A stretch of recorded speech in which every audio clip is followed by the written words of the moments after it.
तीसरी जंग अजीम की 10 अहम अलामतें। अभी तक जितनी भी लोगों ने वीडियो बनाई उन वीडियो में किसी न किसी चीज़ को जोड़ दिया कि ये वक्त जो है तीसरी जंग अजीम का वक्त है, लेकिन ये नहीं बताया गया कि तीसरे जंग अजीम जो जंग होगी वो होगी क्यों। आज हम आपके सामने 10 ऐसी अलामात पेश करेंगे जो तीसरी जंग अजीम के मुतल्लिक आपको गाइडलाइन देंगी, और ये गाइडलाइन अगर हमने इसको फॉलो किया तो बहुत सी चीज़ों को हम आसानी से पहचान सकेंगे। यकीनन इससे पहले बहुत से लोगों ने एक हदीस के मुतालिक जो कि फरात से सोने के पहाड़ के मुतालिक कि सोने का पहाड़ बरामद होगा, इसके मुतालिक आपने सुना हुआ है, और ये बड़ा ही मशहूर हदीस है जिसको सबको मालूम है। आज मैं इसके साथ कुछ ऐसे दलाइल, कुछ ऐसे हक़ाइक़, कुछ ऐसी अलामात आपके सामने पेश करूँगा कि जो एक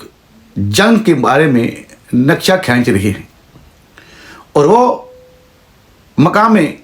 करकीसा की जंग है जिसके मुतालिक मैं आपके सामने कुछ बयान करना चाहूँगा, और कुछ अलामात जो तीसरी जंग अजीम के लिए बहुत बड़ी बड़ी अलामात हैं। आज की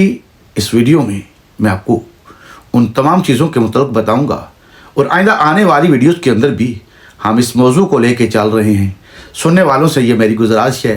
कि आप लोग इस चैनल को भी सब्सक्राइब कर लें और आइंदा आने वाली वीडियोज़ का भी ज़रूर इंतज़ार करें, आपको उसमें बहुत सी मालूमात मिलेगी। आइए, मैं आपका वक्त ज़्यादा ज़ाया नहीं करूँगा। आज की इस वीडियो में मैं आपके सामने इस ज़मीन पर एक ऐसी जंग का वाक़या पेश करने जा रहा हूँ जो कि बड़ी ही मोतबर से मोतबर अहादीसों में मिलता है कि इस ज़मीन पर एक ऐसी जंग होगी जो इससे पहले इस ज़मीन पर ना ऐसी कत्लेआम इस जंग के ज़रिए हुआ है, ना इस जंग के बाद इस ज़मीन पर कोई ऐसी जंग होगी। और ये जंग होगी मकाम करकीसा के ऊपर। ये मकाम करकीसा कहाँ पर है? यह है शाम के अंदर, और इसका एक बॉर्डर का हिस्सा तुर्की के साथ मिलता है और एक हिस्सा इराक के साथ मिलता है। यहाँ एक मकाम है और इस मकाम को मकाम करकीसा कहा गया है, और यह तक बताया गया है कि इस मकाम से एक ऐसा ख़जाना बरामद होगा जिस ख़जाने को हासिल करने के लिए बहुत से मुल्क जो हैं वो अपनी ताकतें, अपनी दौलत सर्फ कर देंगी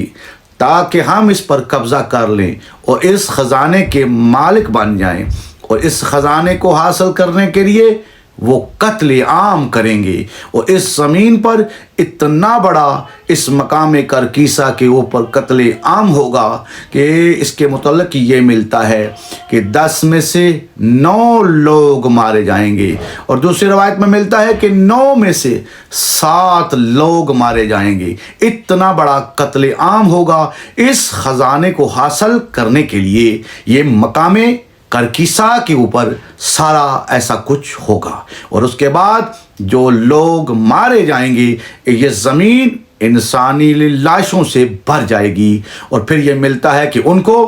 कोई दफनाने वाला भी नहीं होगा, और फिर अल्लाह उन मुर्दों का इंतज़ाम उन परिंदों और जानवरों से करेगा। अल्लाह उनको हुक्म देगा आके वो इस जिस्म से उन इंसानी लाशों को खा जाएंगे। नाज़रीन इकराम, यकीनन इससे पहले आपने ये मालूमात नहीं सुनी होगी। आपने अक्सर सुना हुआ है कि फरात के दरियाए फरात से सोने का पहाड़ बरामद होगा। यकीनन आप जानते हैं फरात छोटा सा इलाका नहीं, 3 मुल्कों में फरात बह रहा है। अब क्या पता चलेगा फरात का वो कौन सा मकाम है जहाँ से वो ख़जाना बरामद होगा। तो इस मुतल्लिक आज मैंने आपके लिए इस वाक़या को पेश किया ताकि आप इससे मज़ीद कुछ भी जान सकते हैं कि इसके अंदर क्या क्या बयान हुआ। और नाज़रीन इकराम, ये है पहली वो अलामत। इसके अंदर भी अगर आप गौर करें तो इससे बड़ी कोई जंग आम फहम सी बात है। यही लगता है कि यही वर्ल्ड वार होगी, यही तीसरी जंग होगी, और इस जंग की वजह भी आपको पता चल गई कि तीसरी जंग की वजह होगी एक ज़मीन से ख़जाने का बरामद होना, और वो ख़जाना जो बरामद होगा उस पर कब्ज़ा करने के लिए एक मुल्क दूसरे का दुश्मन बन जाएगा और ज़मीन पर कत्ल आम होगा, जिसकी वजह से, यानी इस ख़जाने को हासिल करने की वजह से। अब वो ख़जाना क्या होगा, यानी कि इससे पहले ख़जाना सोना भी है, ख़जाना चांदी भी है,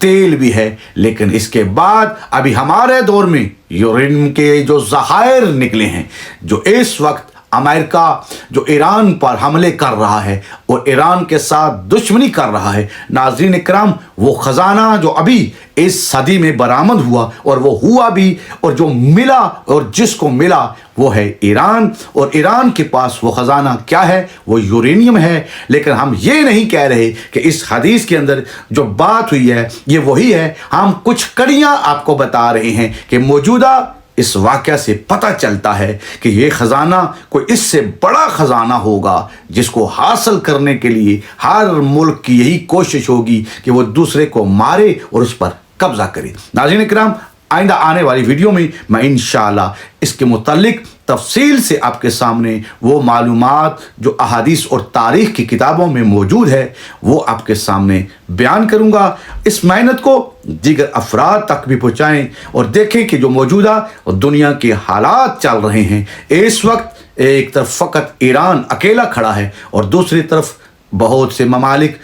ईरान के दुश्मन बन के, उसकी दुश्मनी की असल वजह क्या है, क्योंकि ईरान के हाथ में यूरेनियम लग गया है और इसके अलावा कुछ और चीज़ें हैं जो ईरान के हाथ लग गई हैं। मैं इंशाल्लाह आइंदा आने वाली वीडियो में आपके लिए मज़ीद और मालूमात भी लेके आऊँगा, और आपसे ये गुजारिश है कि आप इस चैनल को सब्सक्राइब करें और लोगों तक इस मालूमात को ज़्यादा से ज़्यादा पहुँचाएँ, ताकि आपको नेक्स्ट आने वाली वीडियो के लिए मैं आपको पहले ही बता दे रहा हूँ कि इससे बाद मैं इंशाअल्लाह इसी मौजू पर दीगर बहुत सी वीडियो आपके लिए सबूत के साथ, हवालाजात के साथ लेके आऊँगा। तब तक के लिए इजाज़त चाहता हूँ। अस्सलामु अलैकुम।